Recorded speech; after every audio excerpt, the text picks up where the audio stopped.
দুটি কথা। একটা কথা হলো, একজন প্রাইভেট কারের ড্রাইভার তিনি গাড়ি চালানো শিখতে কত সময় লাগে? আমার প্রশ্ন বুঝেন নাই। 3 মাস 6 মাস, 3 মাসে ধরেন। একজন গাড়ির ড্রাইভার গাড়ি চালানো শিখতে সময় লাগে 3 মাস। তিনি গাড়ি চালান কত বছর? সারা জীবন। ধরেন তিনি আরো 40 বছর গাড়ি চালালেন, কিন্তু শিখলেন কয় মাসে?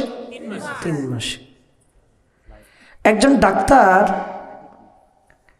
তার MBBS কোর্স শেষ করতে তার সময় লাগে 6-7 বছর ইন্টার্নি সহ, কিন্তু ডাক্তার তার সেই বিদ্যাটাকে প্র্যাকটিস করে 40 বছর 50 বছর।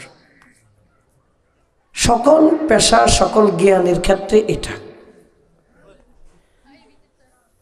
তার মানে আমরা বুঝতে পারলাম শিক্ষার সময়টা কম, প্রয়োগের সময়টা বেশি। কথা বুঝতে পারছেন? শিক্ষার সময়টা কম, প্রয়োগের সময়টা। যেমন আপনি সূরা ফাতিহা শুদ্ধ করে পড়েছেন মুক্তবে, আজ থেকে 50 বছর আগে পড়েছেন নাহলে 2 মাস 3 মাস 4 মাস বা 1 বছর, কিন্তু আপনার শুদ্ধ চলতেছে 50 বছর। শিখার সময়টা কম, প্রয়োগের সময়টা বেশি। এটা কেন বললাম? আমাদের সমাজে যেই পরিমাণ ওয়াজ মাহফিল হয় সেই পরিমাণ কি মানুষের জীবনের পরিবর্তন হচ্ছে? হচ্ছে না। একেবারেই পরিবর্তন হচ্ছে না আমি এমনটা বলছি না, পরিবর্তন হচ্ছে। তবে যেই পরিমাণ ওয়াজ মাহফিল হয় সেই পরিমাণ পরিবর্তন হয় না, হচ্ছে না। আমরা এই পরিবর্তন না হওয়ার কারণ কি? আমাদের ওয়াজ মাহফিলগুলোতে অনেকে আসে সওয়াবের আশায়। কিসের আশায়? এই জন্য আমাদের পরিবর্তন হয় না। যেই কোনো ভালো কাজ করলেই সওয়াব। আপনি বাড়িতে চুপচাপ বসে থাকলেও সওয়াব আছে। আপনি মসজিদে বসে যদি জিকির আজকার করেন এটা তো সওয়াব আছে। আপনি যদি নামাজের জন্য ওযু অবস্থা অপেক্ষা করেন এটা তো সওয়াব আছে। তো এই সওয়াবের জন্য আপনার মাহফিলে আসা লাগে নাকি? এটা তো বাড়িতে বসে থাকলেও সওয়াব হবে। বিশুদ্ধ নিয়তে যদি আপনি বাড়িতে বসে থাকেন সেখানেও কি হবে? সওয়াব হবে। আমরা মাহফিলে আসবো শুধু সওয়াবের জন্য না, আমরা মাহফিলে আসবো মূলত শিক্ষার জন্য। কিসের জন্য? শিক্ষার জন্য আসলে অটোমেটিক এটা সওয়াব হবে। আমরা যদি এখান থেকে 1.5-2 ঘন্টা শিখতে পারি তাহলে আমরা শিখবো 2 ঘন্টা, কাজে লাগাবো বাকি জীবন।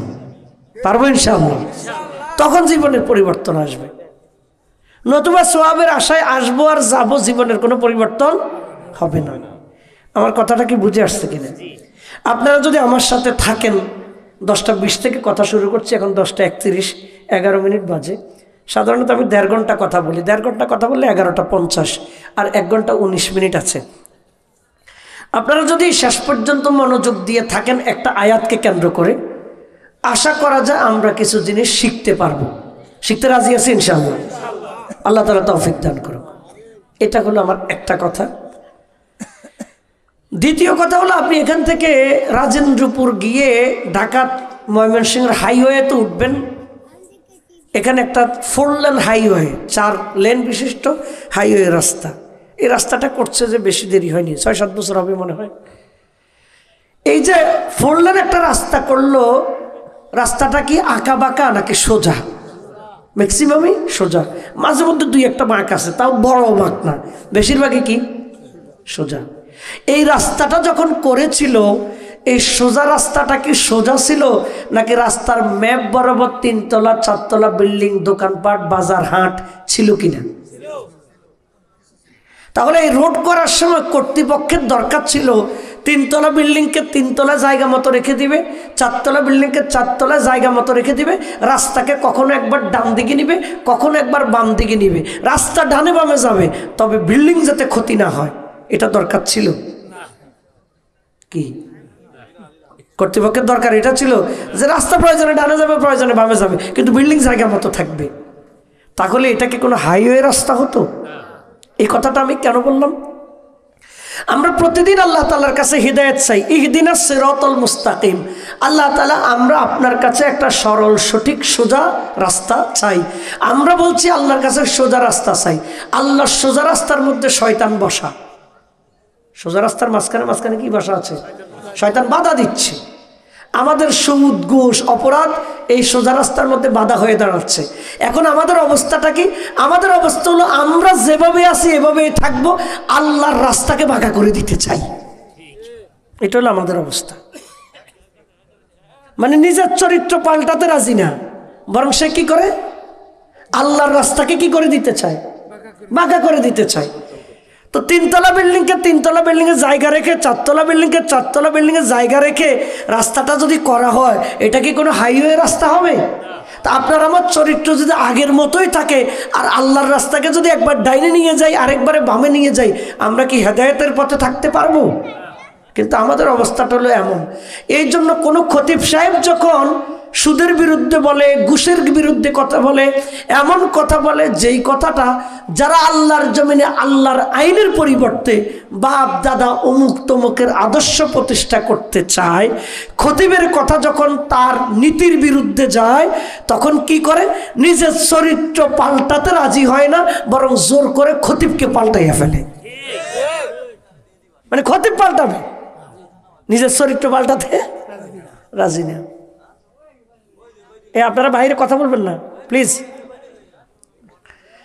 তাহলে তারা খতিবকে পাল্টাতে রাজি, নিজের চরিত্র পাল্টাতে রাজি না। তো যেই ব্যক্তি খতিব পাল্টাতে রাজি, নিজের চরিত্র পাল্টাতে রাজি না, সে কি কখনো হেদায়েত পেতে পারে? তা আপনি খতিব পাল্টান, পরবর্তী খতিব যে আসবে সে তো আবার হক কথাই বলবে, আপনি তাকেও পাল্টাবেন, আবার আরেকজন আসবে তাকেও পাল্টাবেন, শেষ পর্যন্ত বলবেন সব হুজুররা ধর্ম ব্যবসায়ী, কারণ আপনার তো এছাড়া কোনো বক্তব্য নেই।